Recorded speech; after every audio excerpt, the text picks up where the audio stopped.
Hi, Mojave families. This is Dr. Osmussen, and I am here with Dr. Flores, who is our school psychologist. Dr. Flores has been with the school longer than I have, and she has really worked hard with our staff and getting our PBIS program, or our Positive Behavior Intervention and Support System, in place. And we'd like to talk about that today because as we enter into the fourth quarter, students often have challenges with meeting behavioral expectations. We want all of our students to be able to participate in all of the year-end activities and fun. And so we want to talk about how we can have great behavior here at school and at home. I'm going to start off with an analogy. This is something that I learned from Dr. Flores. I'm going to have my assistant turn off my light so you can see this candle. And we often talk about behaviors at school and how they relate to a candle. See, what happens is that when students misbehave inside the classroom or around campus, it's very bright and it attracts the attention of all of the students around them. Additionally, unexpected behaviors can be quite painful. They can be something that another student is directed at or targeted to. So at Mojave Middle School and any school that uses PBIS, or the Positive Behavior and Intervention Support System, what we want to do is, rather than give attention to negative behaviors like inside the classroom, that could be the teacher saying, stop talking, stop talking, stop talking. Well, the more attention that we give to talking, the more attention we get, just like this flame. The more oxygen we give it, the larger that flame will grow. And you've actually seen it growing a little bit as I've been talking and providing this candle with some oxygen. Rather, what we do is we don't focus on the negative behaviors at school. And really what we're doing is we're taking oxygen away from the candle. We're taking oxygen away from the negative behaviors. And what happens is, over time, that the behaviors begin to diminish. They slowly burn out, as this candle is doing, until finally those behaviors are extinguished. So we don't give the oxygen to the negative, we give the oxygen to the positive. One moment, please. Giving that to my assistant so that way my lights can come back on. So at Mojave, we direct our attention when students are practicing their pause. And if you watch our morning announcements, we talk about practicing your pause all the time. We want our students to practice respect, accept responsibility, work together, and to stay safe. And so with those behaviors, we have to teach our students what those behaviors mean. So at the beginning of the year and throughout the year, we teach the expectations. Now, at the beginning of the year, we actually took an entire half day where we took our students on a tour to talk about, what does it mean to practice respect in the hallway? What does it mean to practice respect in the cafeteria? What does it mean to practice respect in the classroom? Because in each different situation, what it means to practice respect is different, just like accepting responsibility, working together, and staying safe. So we took our students all over our campus to talk about behavior expectations. And then when we see those expectations or those behaviors on campus, we reward our students with what we call PBIS reward points. We've actually moved to an electronic system since COVID. Back in the day, we used to give away PAW tickets, but now we're actually giving away PAW points. And students, as they earn those points, have an opportunity to cash them in for rewards. Typically, inside the classroom, students might buy the right to wear a hat, to listen to their music, to sometimes they forgot a pencils, but instead of getting into, can I borrow a pencil? Can I da-da-da-da-da? It's, can I buy a pencil with my PBIS reward points? We also do big drawings every week.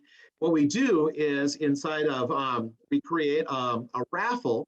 And so this week, as an example, we are giving away a $25 GameStop gift card. Now, last week, we gave away a volleyball. The week before that, we gave away gift certificates to Starbucks. The week before that, we gave away privileges to stay out at recess. The week before that. So you can see what we're doing is we're constantly changing what the rewards are based on what we believe our students want to earn. So we have to monitor and adjust. When I first started at Mojave, we used to do our PBIS drawings live and on the news.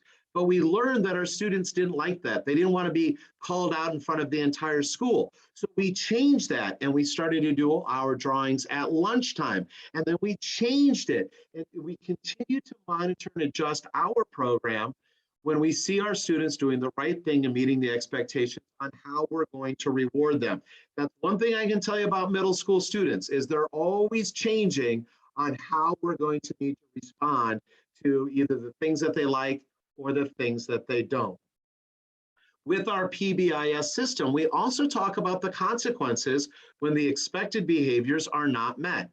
Oftentimes, these are things that can be handled inside the classroom. So you might hear our students or even our teachers reach out to you to talk about minors. So if a student, say, blurts out in class, they didn't practice respect inside the classroom setting, the teacher is going to issue a minor, their first minor, and they're going to reteach the student the desired or the expected behaviors. After the second time, it's another reteaching moment, but we're going to reach out and contact home. After the third time, it's a reteaching moment, and we're going to reach out to home. The fourth time is when it becomes an office discipline referral. And then there might be consequences, anything that ranges from, lunch detentions, reflection forms. So the idea is that we constantly are teaching our students what the expected behaviors are. We always use the language of practicing respect, accepting responsibility, working together, safety matters, and we practice our pause at Mojave.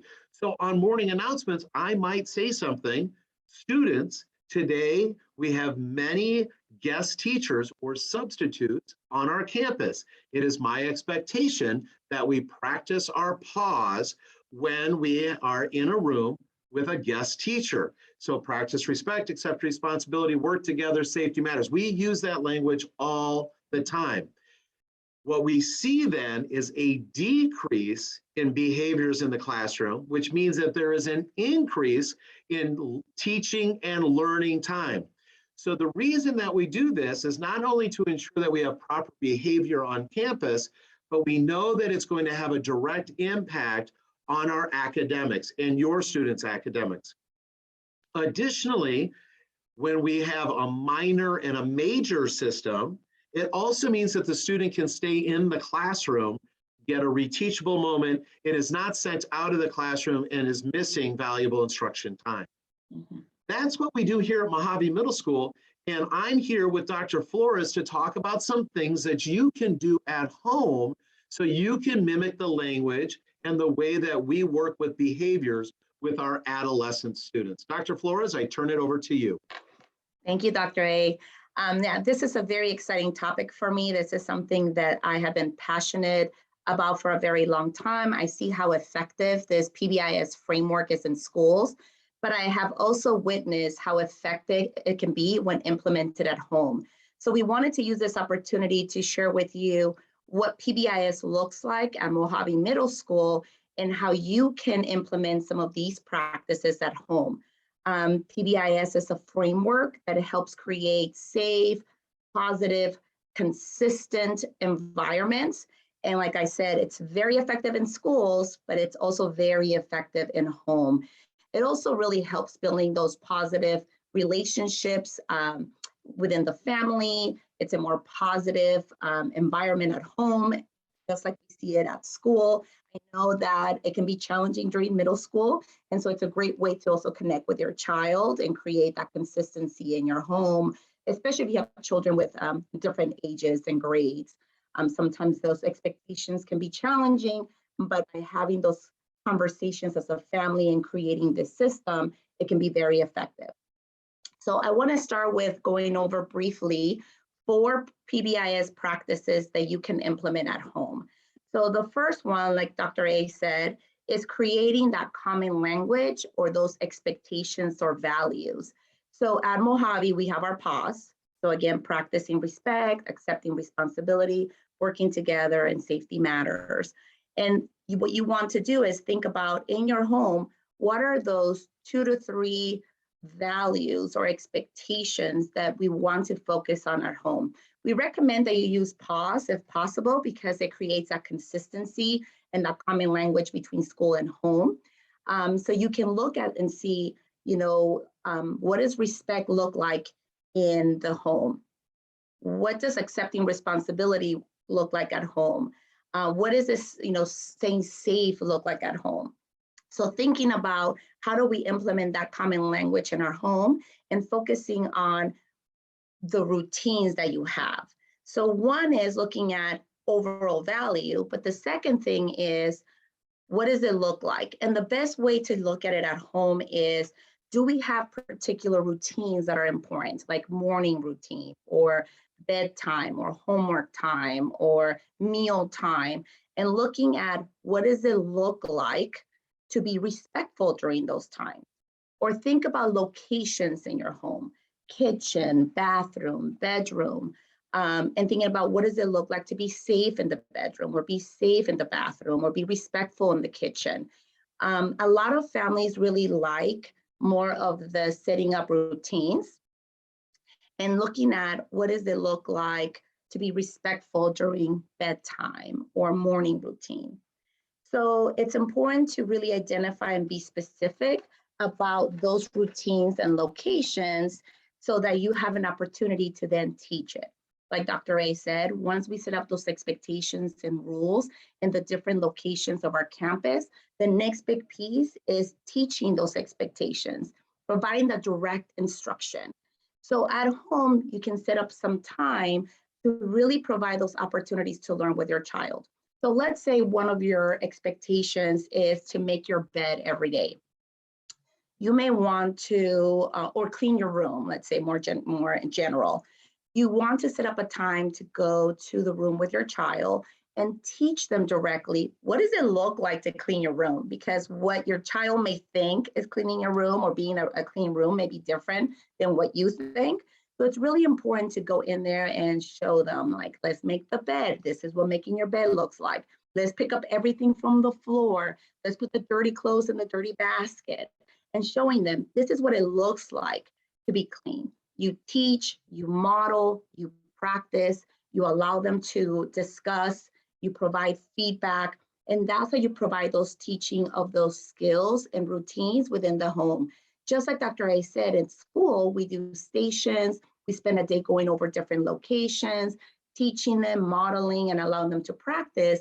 Those are the things you could also do at home around the different locations in your home, during the different routines, and allowing them to see and practice what those skills are. And really focusing on providing those opportunities to learn so that we can make sure that they understand what the rules are and the expectations, and that they're able to perform those skills as well.